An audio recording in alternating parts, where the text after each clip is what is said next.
पंचवटी में जैसे गए तो एक रावण की बहन आई शूर्पणखा। शूर्पणखा आई, सुंदर बन के आई, भगवान से कहती आपके समान सुंदर पुरुष और हमारे समान सुंदर नारी नहीं है। राम जी ने भरत भैया की ओर इशारा किया, इसको अपने रूप का घमंड है। लखन भैया ने नाक और कान काट दिए। प्यार से बोलो जय सिया राम। इंसान चाहे कितना भी सुंदर हो, उसका नाक थोड़ा सा टेढ़ा हो जाए तो सौंदर्य दिखेगा? नहीं दिखेगा। शूर्पणखा को रूप का घमंड है, इसलिए नाक और कान दोनों काट दिया। अब उसके बाद पंचवटी में भगवान राम बड़े ही आराम के साथ में रह रहे हैं। शूर्पणखा गई अपने भाइयों को बताती, खरदूषण आए युद्ध करने के लिए, भगवान ने सबका उद्धार किया। और उसके बाद में भगवान राम जी महाराज, अब भगवान को पता है कि रावण आएगा, क्योंकि रावण की बहन को परेशान कर दिया है। रावण आएगा, सीता जी को हरण करेगा, इसलिए भगवान एकांत में सीता जी को अग्नि में विराजमान कराते। जो असली सीता है अग्नि में विराजमान कराते हैं, और माँ सीता ने अपने प्रतिबिंब भगवान के साथ छोड़ दिया। जिस सीता को रावण हरण करेगा वो असली नहीं, नकली सीता है। ये जो बात है ना, केवल राम जी को और जानकी मैया को पता है, लक्ष्मण जी को भी अभी नहीं पता, गुप्त रखा ये बात। लछि मनहु यह मर्म न जाना, लक्ष्मण जी भी जानते नहीं। अब उसके बाद में खरदूषण का उद्धार भगवान ने किया है। फिर उसके बाद भगवान आगे बढ़े। पंचवटी में रावण आया, जानकी जी का हरण किया। हरण करने से पहले हिरण, सोने का हिरण बन के मारीच आया। उसके रूप को देख करके माँ को मन हुआ कि भगवान उसको मार करके लाएं। भगवान सोने के हिरण के पीछे भागे हैं। इतने में रावण आया, लक्ष्मण जी भी गए पीछे पीछे, लक्ष्मण रेखा खींच करके। मैया को कहा था माँ कुछ भी हो जाए बाहर मत आना, लेकिन रावण आया भिक्षुक बन के, मैया को हरण करके ले गया। जटायु महाराज ने खूब कोशिश किया माँ को बचाने की, लेकिन रावण ने जटायु जी के भी पंख काट दिए, जमीन पर गिरा दिए। जब भगवान वापस अपने आश्रम में आए तो अपनी सीता जी को ना देख करके भगवान रोने लगे, वन में ढूंढने लगे, भगवान भटक रहे हैं। उसके बाद में घूमते घूमते भगवान पहुंचे हैं कहाँ? सबरी मैया के पास में। उससे पहले जटायु जी को भगवान ने दिव्य गति प्रदान किया। उसके बाद में आगे गए सबरी मैया अपने गुरुजी के वचन को मान करके इंतजार कर रही हैं। सबरी की कथा तो आप सब जानते होंगे। बोलिए सबरी मैया की। ये भगवान के परम भक्त है।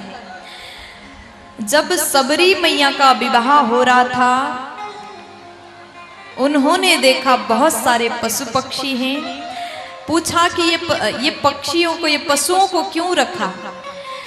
तो सब ने बताया कि विवाह में सबको बनाया जाएगा और इसी को सब खाएंगे। मैया को लगा मेरे विवाह के लिए इतने पशु मारे जाएंगे। मैया ने सबको बंधन से मुक्त कर दिया और भाग जाती हैं। और वही जवान अवस्था से मतंग ऋषि के आश्रम में जाकर के सेवा करती हैं। गुरुजी ने कहा कि बेटा एक दिन राम जी आएंगे और राम जी का दर्शन आपको प्राप्त होगा।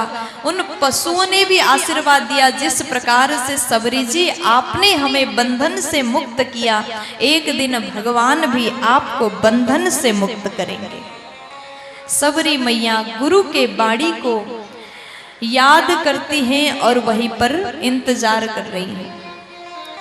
अभी सबरी मैया वृद्ध हो गई, लेकिन इंतजार देखो जब से कर रही हैं।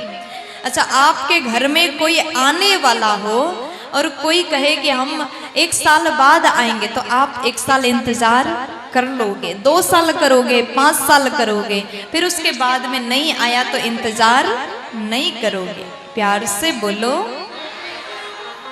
थोड़ा जोर से बोलो ना। अब सबरी मैया का इंतजार देखो, भक्ति देखो, सालों बीत गए, लेकिन हर रोज वो बाहर से जंगल से फल को उतार करके लाती है, बेर को उतार के लाती है और उसको नित्य प्रति चखती है, मीठा है कि नहीं है, और डलिया में भर के रखती है। उनको लगता आज आएंगे राम जी, आज आएंगे राम जी, और नित्य प्रति झाड़ू लगाती है, पुष्प बिछाती है, राम जी का नाम रोज नित्य प्रति सुमिरन करते हुए इंतजार कर रही है। आइए भजन से इन भक्तिमती मैया का चरित्र सुने।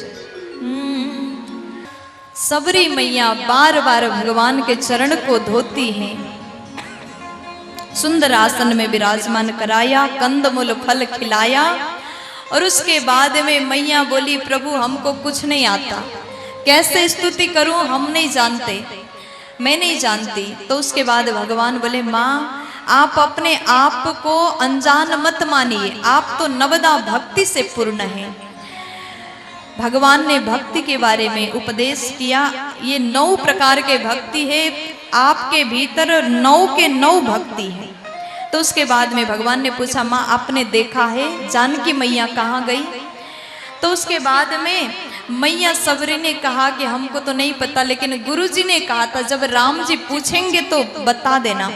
पंपा सरोवर की ओर दिखाया, वहां पर राम जी चले गए हैं ऋष्यमुख पर्वत में।